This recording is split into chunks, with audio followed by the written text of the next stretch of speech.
During the 20th century, we succeeded in overcoming the gravitational pull of our planet to bring humans and machines into Earth orbit and to the Moon. For the future, the aim is squarely set on the first crewed mission directly to Mars.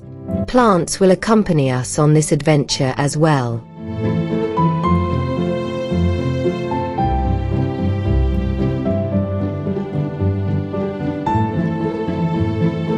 The International Space Station, ISS, has been operating continuously for over 20 years in orbit around Earth, hosting teams of astronauts and scientists engaged in research aimed at developing technologies capable of sustaining a crew on missions beyond Earth's orbit.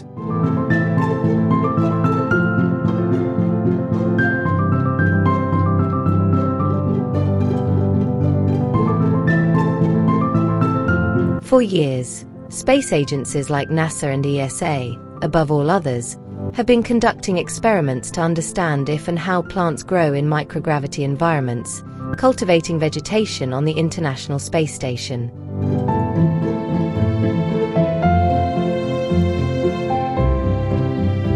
On the International Space Station, plants are cultivated for several reasons: to test the best species capable of withstanding artificial lighting and nutrient conditions, to select plant varieties that support the action of mechanical filters in cleaning the air inside the space station, to vary the diet of the crew in orbit around Earth, and to improve their psychological well-being.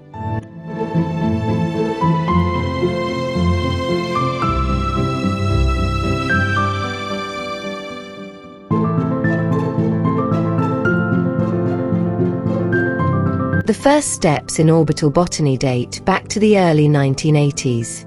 Aboard the Russian Salyut 7 space station, Soviet cosmonauts managed to complete the entire life cycle of an Arabidopsis thaliana.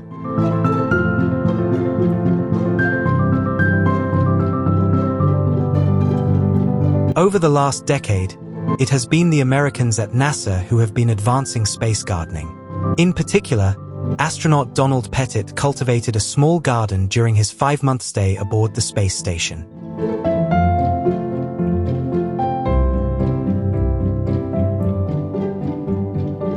NASA has launched a space agriculture program called Veggie, based on aeroponics, which is a process of growing plants in a greenhouse without the use of soil.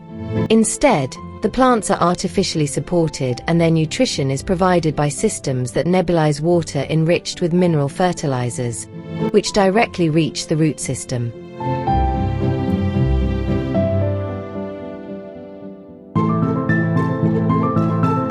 The limited volume and the almost completely plastic manufacturing of space stations produce a high concentration of volatile organic compounds, VOCs, namely benzene, formaldehyde, trichloroethylene, and other harmful substances emitted by adhesives, paints, pipes, and joints.